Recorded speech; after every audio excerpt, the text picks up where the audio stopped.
So you were source energy before you came into this body. And as you came into this body, you came knowing that you would explore this magnificent contrasting variety, knowing that it would continually cause you to calibrate. You get what we mean? When you focus upon something, you join the wave of it. You ever been in a group and they're complaining about something and you're not there very long before, oh, I get this group. Yeah, I've got stuff in my past that matches this. In fact, I think I've got more stuff in my past that matches this than most of them. So you calibrate by your attention, by your conversation, and the first thing that joins you is your memory of past sucking experiences. So you calibrate, but the thing that is so interesting is that the whole time you are calibrating to what you do not want, or calibrating to something that has been, or even something that is. You can't do that without an equivalent wave of the other end of that wave occurring. In other words, problem solution. The question is, and the answer is, would you like to answer the question first? The answer is, you cannot calibrate to the solution while you're calibrated to the problem. You just got to decide. So you got to back up from it and be more general and say things to yourself such as, well, this is a problem, but there is a solution. When life has caused you to launch a rocket and expand and you don't go, there is this natural feeling of an easiness within you. It's a feeling of something's off, even if you can't verbalize it in that way. And so what humans do, you've learned it from each other, when you feel like something is off, you feel a desperate need to explain why, to justify it, to defend it. Now, what's up with that? Well, no point in spending a lot of time there, but let's just say that it's rampant in your community.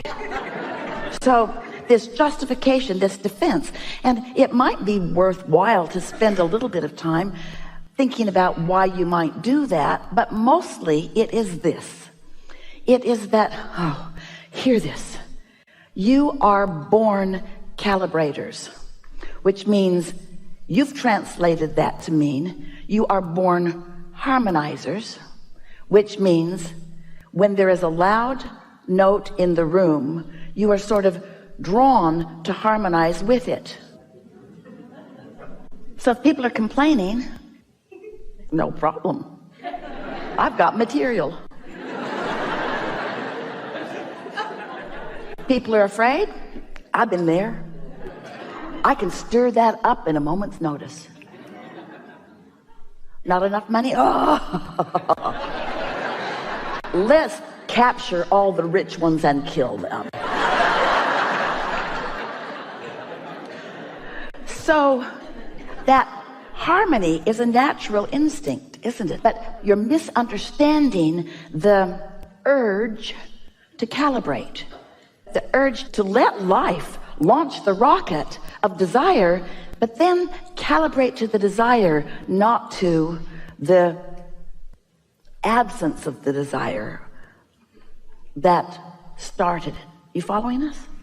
So over time, we've offered many suggestions about reach for the thought that feels better and so forth, because that's a calibration. We've encouraged you to do focus wheels. That's a calibration. We've encouraged you, when you feel good, to get on a rampage of appreciation so that you really calibrate to what feels good.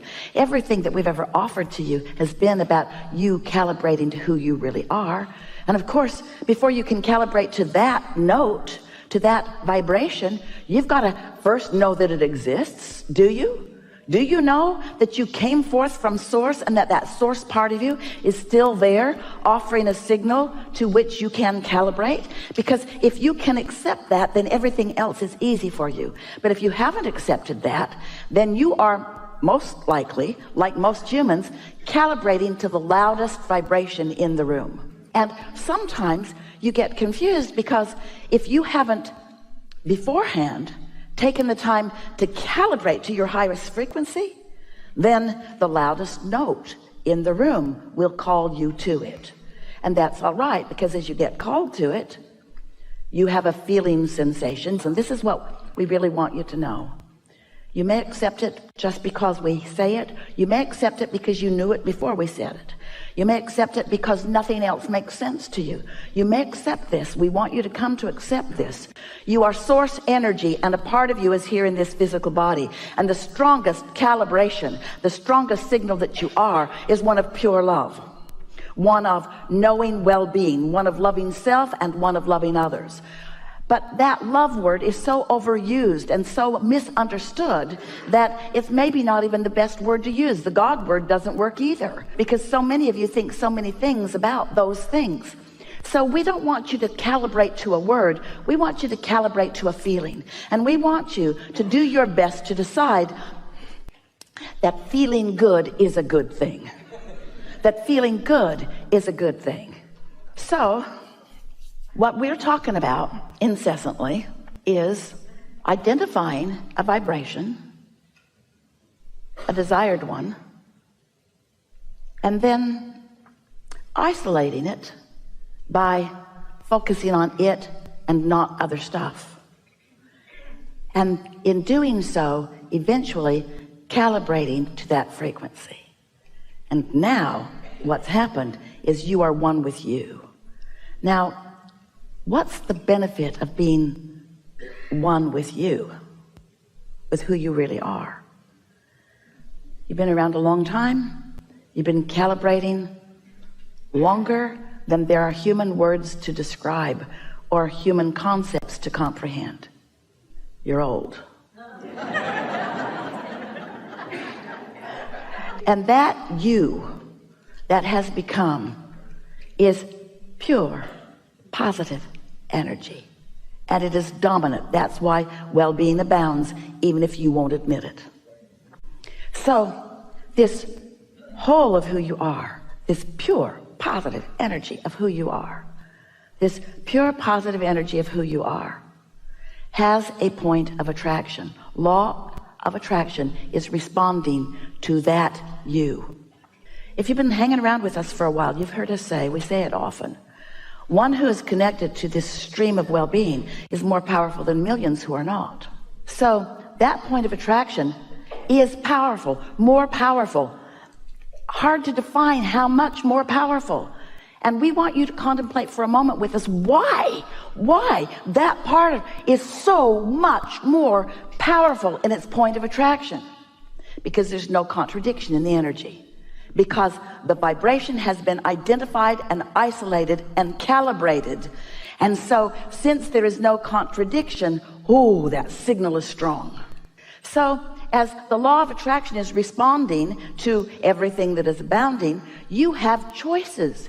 You can calibrate to wanted or unwanted, but you can't all of a sudden, after you've been calibrated, after you've been noticing, after you've been complaining, after you've been observing. Do you know? Heard us say this many times if you've been hanging around with us. Most humans offer most of their vibrations in response to what they are observing, which is a good thing if what you're observing feels good, but it is not a good thing if what you're observing feels bad. And if you've got the habit of observation, then you're going to have a mixed bag, and you're not going to be like your inner being who is consistently pure positive energy. Now that's okay. You're not ever going to be that until you croak. You're not ever going to be that until there is nothing in the physical realm that has your attention. And you came to the physical realm intending to give your attention to things in the physical realm, because calibrating to unwanted gives birth to what is wanted, and that's the evolution of all species. It's the expansion of the universe. It's a good thing, not a bad thing. You just have to decide, once you've taken that step one by knowing what you don't want and asking for more, you just have to decide if you're willing to start looking toward what you're asking for, or if you're going to stay in the defense mode of explaining to someone, usually your mother, why you want it. That's what other humans do to you. You say, I would really like this, and they say, what makes you think you deserve that? Most of the world doesn't have that. Who do you think you are?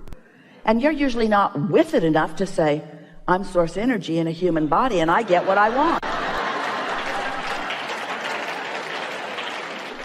You're usually not frisky enough to say, oh, well, it's nice talking to you.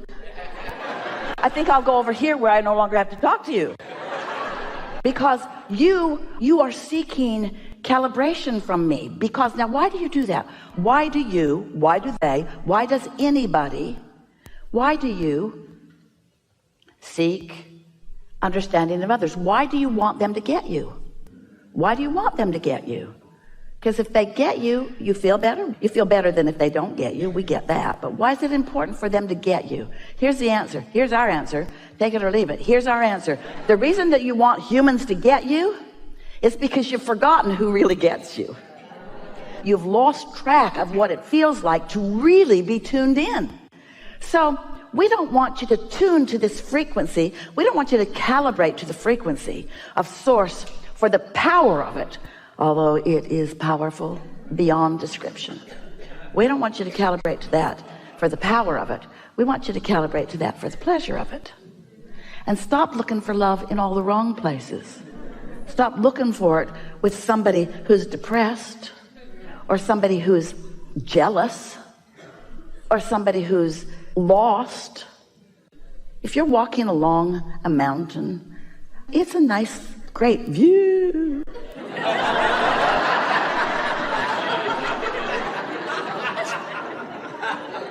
And you're not feeling all that stable. And there are a couple of people with you. One, clumsy and dumb. Chances are that person's going to walk right off the cliff and not even know it. And then there's somebody else, sure-footed and stable, paying attention. Which one would you be glad was walking close to you? And we're just saying, your inner being, your source, is not just walking close to you, is all over you. The existence of your source within you is only meaningful to you when you know about the existence of your source and you calibrate frequently to it. And you know, the more you calibrate to the frequency of your source, the better you'll feel, first of all. But then something else happens. People used to say to us in the early days when we would encourage meditation, and they would begin meditating, sometimes for the first time in their life. And then they would say to us, Abraham, is it normal for all hell to break loose in my life when I begin meditating? And we would say, yep.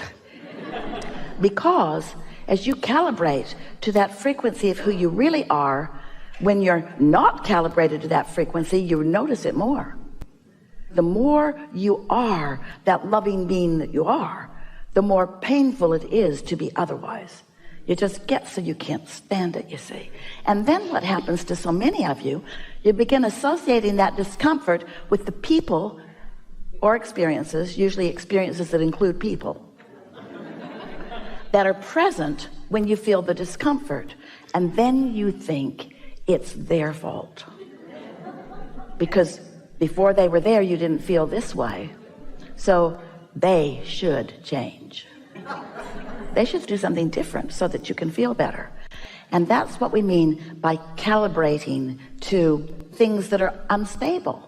We're not talking smack about humans. Well, we sort of are. You're blessed and you're beautiful and you're magnificent and you are a balance of contrast just like you knew you would be. So let's go back to this business of when you see something that you like and you focus on it, it feels so good. But then when you see something that you don't like and you focus on it, it feels so bad.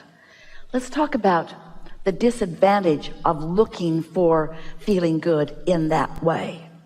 Because as you look for it there,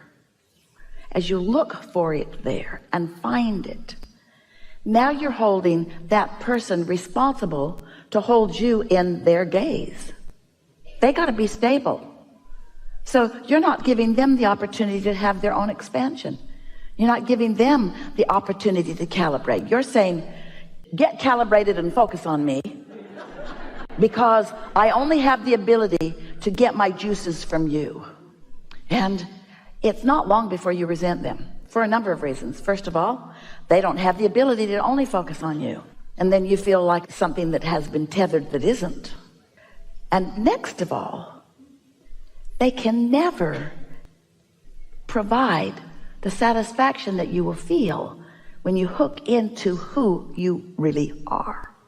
So love them, but don't need them.